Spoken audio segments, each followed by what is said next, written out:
d'Israël Shahak, Histoire juive, religion juive, chapitre 5, les lois contre les non-juifs, meurtres et génocide, ainsi que ses applications actuelles, autant d'abominations que je condamne fermement. Et si je les lis, c'est que justement pour que nous puissions réagir contre. Le même enseignement est exposé dans l'échange de correspondance suivant entre un jeune soldat israélien et son rabbin. Publié dans l'annuaire d'une des plus prestigieuses grandes écoles religieuses du pays, Midrashiyat Noam, dont sont issus de nombreux dirigeants et militants du Parti national religieux et de Gush Emunim. On lit en note. Rabbi Shimon Weiser, La pureté des armes, un échange de lettres.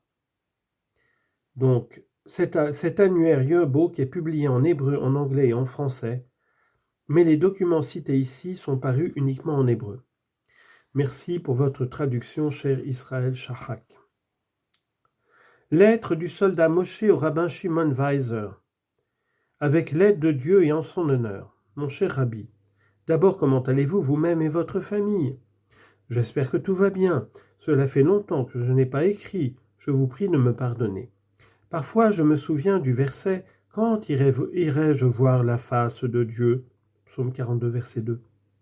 J'espère sans en être certain que j'irai vous voir pendant une de ces permissions. Il faut que je les fasse. Il y a eu dans notre groupe un débat sur la pureté des armes et nous avons discuté s'il est permis de tuer des hommes sans armes ou des femmes et des enfants. À moins peut-être que nous ne devions nous venger sur les Arabes. Puis chacun a répondu selon sa propre idée. Je ne peux arriver à une décision claire. Faut-il traiter les Arabes comme les Amalécites, c'est-à-dire qu'il est permis de les tuer délibérément jusqu'à ce que leur souvenir soit effacé de dessous le ciel? Citation de Deutéronome 25, 19, tu effaceras le souvenir d'Amalek de dessous les cieux, et Samuel 1, chapitre 1, verset 15 et 3. Maintenant va, frappe Amalek, détruis tout ce qu'il possède et ne les épargne pas, tue hommes et femmes, enfants et nourrissons, bœufs et brebis, chameaux et ânes. Et ces abominations ont été publiquement proclamées par Ben Netanyahu, par Benjamin Netanyahou, et il n'est pas arrêté par la justice internationale, mais c'est une abomination. Continuons. Mais voyez que c'était déjà dans les débats, dans les discussions dans les années 70-80.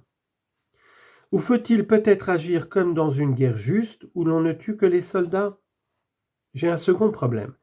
M'est-il permis de m'exposer moi-même pour sauver la vie d'une femme? Car il y a eu des cas où des femmes lançaient des grenades. Ou encore m'est-il permis de donner de l'eau à un arabe qui a levé les mains en signe de reddition? Car il y a des raisons de craindre qu'il cherche seulement à me tromper et qu'il me tuera, cela s'est produit. Je conclus sur un salut chaleureux au Rabbi et à toute sa famille Moshe. Réponse de Rabbi Shimon Weiser à Moshe. Avec l'aide du ciel, cher Moshe, mes salutations. Je commence cette lettre ce soir, mais je sais que je ne pourrai la terminer aujourd'hui, car je suis pris et je voudrais aussi en faire une longue lettre, afin de répondre pleinement à tes questions. Et pour cela, je vais devoir recopier certaines choses dites par nos sages d'heureuse mémoire et les interpréter. Citation, nous épargnerons au lecteur la plupart de ces références alambiquées aux sources talmudiques et rabbiniques. Mais les conclusions qu'en tire le rabbin Weiser sont reproduites in extenso. Donc, suite de ce que dit le rabbin, de la réponse du rabbin. Selon la coutume des nations non juives, la guerre a ses propres règles, comme un jeu, comme les règles du basketball ou du football, par exemple. Mais selon les dires de nos sages d'heureuse mémoire, la guerre pour nous n'est pas un jeu, mais une nécessité vitale, et c'est l'unique principe qui doit nous guider pour décider comment la mener. D'une part, l'enseignement est apparemment que si un juif tue délibérément un gentil, il est considéré comme un meurtrier, et hormis le fait qu'aucun tribunal n'a le droit de le punir, mais ils sont gonflés. Bon. La gravité de son acte est égale à celle de tout autre meurtre. Mais nous trouvons chez les mêmes autorités à un autre endroit que le rabbi Shimon avait accoutumé de dire « Le meilleur des gentils tue-le, le meilleur des serpents écrase-lui la cervelle. » Quelle abomination! C'est moi qui dis quelle abomination. Mais peut-être que le mot « tuer » dans cette sentence de Rabbi Shimon est employé seulement dans un sens figuré, et non littéralement. Il signifierait alors opprimer, ou quelque attitude semblable, et de cette façon on éviterait la contradiction avec les autorités citées plus haut. Ou bien on pourrait soutenir que cet adage, même dans son sens littéral, exprime uniquement son avis personnel, contesté par d'autres sages cités auparavant. Or, la véritable explication, nous la trouvons dans les Tosafot, c'est-à-dire, littéralement, les Addenda sont un recueil d'interprétations du Talmud remontant au XIe, XIIIe siècle. Là, nous avons une explication du précepte talmudique sur le cas du gentil qui tombe dans un puits. Il ne faut pas l'aider à en sortir, dit le Talmud, mais il ne faut pas non plus l'y pousser pour le tuer. Ce qui signifie vis-à-vis des gentils qu'il ne faut ni les sauver de la mort ni les tuer directement. Les Tosafot donc écrivent à ce sujet, et si l'on objecte qu'il est dit ailleurs le meilleur des gentils tue-le, la réponse est que ce dernier adage s'applique en temps de guerre. Selon les auteurs des Tosafot, il faut donc faire une distinction entre le temps de guerre et le temps de paix. Donc il est interdit de tuer des gentils en temps de paix. Mais si le cas se présente au cours d'une guerre, c'est une mitzvah, un impératif religieux de les tuer. Même les meilleurs. Seigneur, prends pitié de cette abomination. Et voilà la différence entre un juif et un gentil. Bien que la règle « quiconque vient te tuer, tue-le d'abord » vaille aussi pour un juif, comme il est dit dans le traité Sanhédrin du Talmud, page 72a, elle ne doit être appliquée évidemment que s'il y a motif actuel de crainte que cette personne veut vous tuer. Or, en temps de guerre, c'est ce que l'on redoute normalement d'un gentil, sauf s'il est évident qu'il n'a aucune mauvaise intention. Ceci, c'est la règle de la pureté des armes selon la halakha, et non selon la conception étrangère maintenant acceptée dans l'armée israélienne, et qui a été la cause de nombreuses pertes juives. Je te joins une coupure de journal, c'est le discours prononcé la semaine dernière à la Knesset par Rabbi Kalman Kahan. Il montre avec beaucoup de vérité et aussi de douleur comment cette pureté des armes a provoqué des morts. Je m'arrête ici en espérant que tu n'auras pas été rebuté par la longueur de cette lettre. Nous discutions déjà de cette question avant l'arrivée de ta lettre, mais celle-ci m'a poussé à exposer par écrit tout le sujet.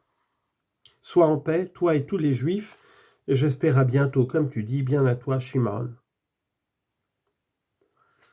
Nous verrons la réponse à cette lettre dans l'enregistrement suivant. Ou plutôt, non, je vais le voir tout de suite parce qu'il n'est pas très long. Réponse de Moshe. En son honneur, mon cher Rabbi, j'espère d'abord que vous êtes en bonne santé ainsi que votre famille et que tout va bien pour vous. J'ai reçu votre longue lettre et je vous en remercie de l'attention personnelle que vous m'accordez, car je suppose que vous écrivez à beaucoup de monde et que la plus grande partie de votre temps est prise par vos études dans votre domaine. Ceci redouble ma reconnaissance envers vous. Quant à la lettre elle-même, je l'ai comprise ainsi. En temps de guerre, il m'est non seulement permis, mais ordonné de tuer tout arabe, homme ou femme, sur lequel je tombe. S'il y a lieu de craindre qu'ils soutiennent directement ou indirectement la guerre menée contre nous. Et en ce qui me concerne, je dois les abattre, même si cela peut me créer des ennuis avec la justice militaire. Je pense qu'il faudrait transmettre cette question de la pureté des armes aux établissements d'enseignement, du moins aux établissements religieux, pour qu'ils adoptent une position sur le sujet et ne s'égarent pas dans les vastes champs de la logique. On lit en note, la logique c'est une chose, ici c'est l'armée. Réplique traditionnelle dans l'armée israélienne, comme probablement dans toutes les armées du monde. Fin de note. Surtout sur ce sujet, et il faut expliquer la règle telle qu'elle doit être observée dans la pratique. Car je regrette de le dire, j'ai vu ici différentes espèces de logique, même chez les camarades religieux. J'espère bien que vous allez entreprendre quelque chose pour que nos hommes connaissent clairement et sans ambiguïté la ligne de conduite de leurs ancêtres. Je m'arrête ici en espérant qu'à la fin de cette période d'instruction, Dans un mois environ, je pourrai aller à la Yeshiva, école supérieure talmudique. Mes salutations, Moshe. Il est évident que cette doctrine de la halakha sur le meurtre est complètement contraire, en principe, non seulement au droit pénal israélien, heureusement, dis-je, mais aussi, comme ces lettres y font allusion, au règlement militaire officiel. Il n'empêche qu'en pratique, elle exerce certainement une influence sur l'administration de la justice, notamment par les autorités militaires. De fait, chaque fois que dans un contexte militaire ou paramilitaire, des Juifs ont tué délibérément des Arabes non combattants, y compris les cas de massacres comme celui de Kafr Qasim en 1956, les meurtriers soit n'ont pas été inquiétés, soit ont été condamnés à des peines symboliques, ou ont obtenu d'énormes remises de peine, réduisant celles-ci à presque rien. On lit en note. Des personnes coupables de tels crimes ont même pu s'élever jusqu'à de hautes fonctions publiques.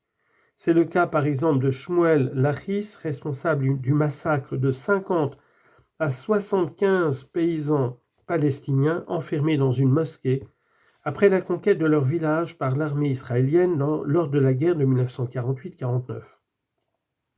Il subit un procès pour la forme, puis fut entièrement amnistié grâce à l'intercession de Ben Gourion. Lachis devint un avocat respecté et à la fin des années 70 fut nommé directeur général de l'agence juive, qui est de ce fait la direction du mouvement sioniste. Au début de 1978, les faits concernant son passé furent déballés en long et en large par la presse israélienne. Heureusement, il y a encore une presse là-bas, où on peut s'exprimer plus ou moins librement. Mais aucun rabbin ni aucune autorité intellectuelle rabbinique ne remit en question la grâce dont il avait bénéficié, ni son aptitude à occuper ses nouvelles fonctions, et sa nomination fut maintenue. Alors je me permets d'ajouter, pour battre la coulpe du côté catholique, que durant la guerre d'Algérie, il y avait des prêtres pieds noirs qui étaient à fond pour l'OAS et qui applaudissaient à chaque attentat terroriste. Quelle abomination! De l'autre côté, il y avait des prêtres qui aidaient le FLN, mais je doute fort qu'ils se soient jamais réjouis d'attentats terroristes contre des civils. Que Dieu nous pardonne et nous fasse miséricorde.